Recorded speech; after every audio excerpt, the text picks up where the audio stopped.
What's in the box, Gordon? Hey, guess what, Internet? HP Spectre x360 15. And unlike the previous 15-inch Spectre X350s, this one's got something special inside. Kaby Lake G. We're going to find out. We're going to unbox this. Take a look. This is a review model, which means just for people who are hardcore nitpickers, this is a review model, which means it probably came from their lab. A lot of these are often hand-built. If they're very early units, they can be hand-built. The setup may not actually match exactly what you get in a retail part. Oftentimes you do, though. So, what do we see? Oh, nice. This is a touch I really like about HP. They give you these really nice leather, well, not nice leather, it's not Coach, but a relatively nice leather pouch. You get this for your laptop, right? Take out the padding. What's really cool is this lets you put your pen in here. If you have a laptop that supports pen, this one probably does. You just slip it in there. You're not going to lose it. What else do we get? This one doesn't look like it's retail, but so we are getting a tilt pen. HP has different pen versions. This is their premium upgrade. This one actually supports tilt and also charges by USB-C. You just plug the power adapter from this laptop into this. Let's take a look at the power brick. We're going to really tease this out. If you want to see Kaby Lake G, you're going to have to stick around. Okay, nice. This is, I have not seen this. Oh, barrel charger. So I thought this laptop would actually come with USB-C. Oh, wait a minute. Why do we have two? That's interesting. So we get a standard. It looks like we're getting a standard charger. Maybe this is a mistake. We have a USB-C charger. And then we have this one, which looks beefier, probably 150 watts. So 150 watts. I guess maybe they want to show us you get both options. I don't know if you're getting both. I will clarify with HP. Drop the power cable. 150 watts. This looks like a standard 65 to 80 watts. Let's find out, because that can't make any sense. That can't be. This cannot be right. What do we got? We have getting old. And there's plastic on here. I can't read this. It is so tiny. Looks like a standard 65 watt charger. Huh, it'll be interesting to see what you can run this laptop off of.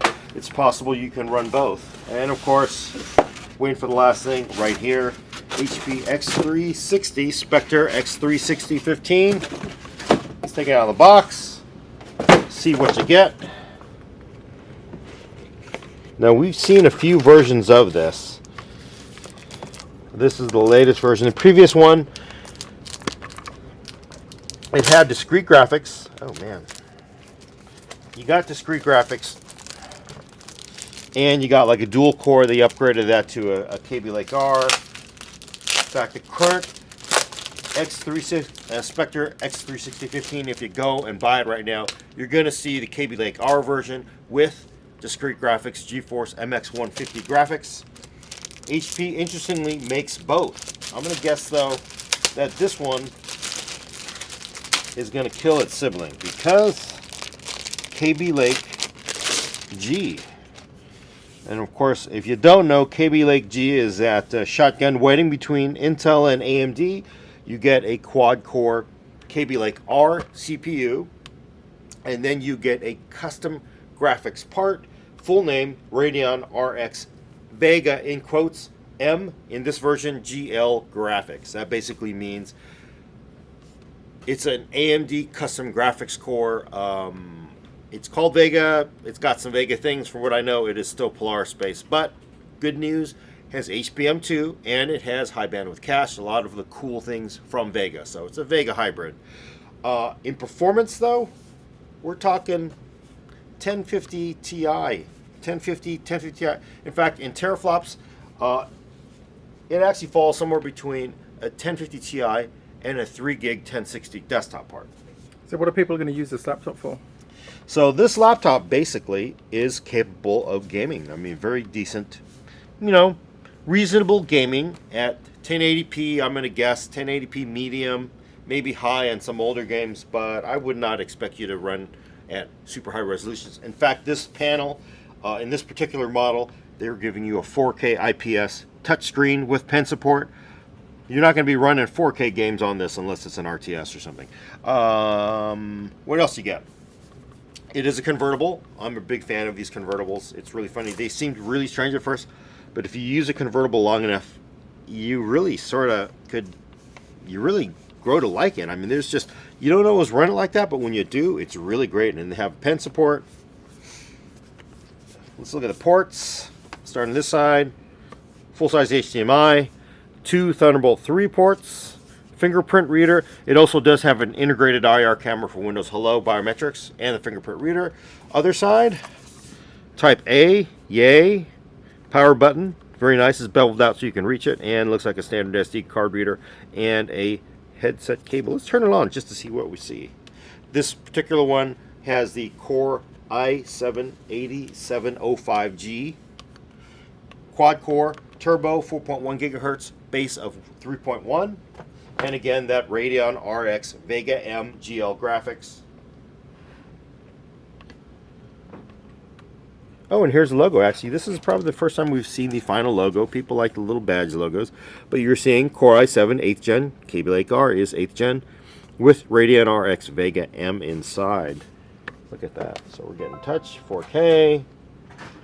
And again, if you bought a normal consumer laptop that was brand new from the factory, you get it, you have to set it up. A lot of these units come straight from their test labs. They want to make sure they don't catch on fire on us. That's a normal thing. You want to make sure that things actually work. They also do that with consumer units too, but you know, a lot of this stuff is very, very early hardware. Oh, dang it, I always get this. So do you know when this is going on sale and how much it's going to cost? So this particular model, I don't know how much it is. I know the current one with a Kaby Lake R and GX or MX 150 is about $1,800. This one has a 4K panel, 16 gigs of RAM, and 512 gig SSD. I'm gonna guess this thing is gonna be pushing $2,500 at least. It's not gonna be super cheap. So it's like, yeah, again, 8705, 16 gigs, got everything there. Are we gonna, now this is gonna blow people, oh wait, here's the, this always blows people's minds because you don't get the red. We're gonna fire this up, look. You're getting, go away Dropbox ad. You're getting the Radeon utility in blue. Yeah, and people used to, oh, I'm not on internet yet, but people used to AMD, everything is red. Intel's corporate colors are currently blue. So you're going to see these things, switchable graphics. You're going to see the things with the Intel colors, not the AMD colors. In performance, we're going to be running a bunch of games as well as our standard CPU test to see how well it does. But I got to say, again, look, let's wind back the clock a little bit. The first version that I reviewed of the Spectre x360 15 had a dual-core CPU in it. I think it was probably a Skylake part. Dual-core Skylake or Kaby Lake part.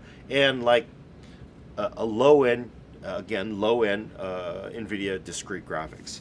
This is giving you a quad-core with hyper-threading with up to a 4.1 gigahertz boost. And we're talking 1050 Ti, like possibly even faster than 1050 Ti performance in an incredibly thin laptop. And yeah, actually looking at this, that, oh yeah, so we do get the 130 watt charger, 150 watts. Is it 150? I forget. So you get your standard barrel charger, and then I'm going to guess you can also run it off of Thunderbolt. You can charge, usually their HP laptops, you can also charge off of USB-C. I doubt they give you both, but maybe they do. If you want to go on the road, you don't really care about it just charging a little bit, but you want to save some weight. So again, probably $2,500. We're going to see really how this thing does. I actually just finished testing our first Kaby Lake H laptops, which are 6-core laptops. I gotta say, really compelling there. That is an awesome CPU. I have high hopes for Kaby Lake G as well. I mean, I really think they're really pushing everything they can out of this CPU, and they do want Kaby Lake G to succeed. So of course this is only one of 2 Kaby Lake G laptops. The other one is a Dell XPS. This is the first one we've seen. We're gonna see how this stacks up against the competition. Does it make sense to really go out by Kaby Lake R with the MX 150 or Kaby Lake G with Kaby Lake R CPU and basically what is the equivalent of, I don't know, it sounds like maybe an RX 580 almost, maybe a Vega 56 minus, but we'll see. Sounds like it's time to get testing. Yeah, I gotta get started right now. Check back at PCWorld.com for more videos.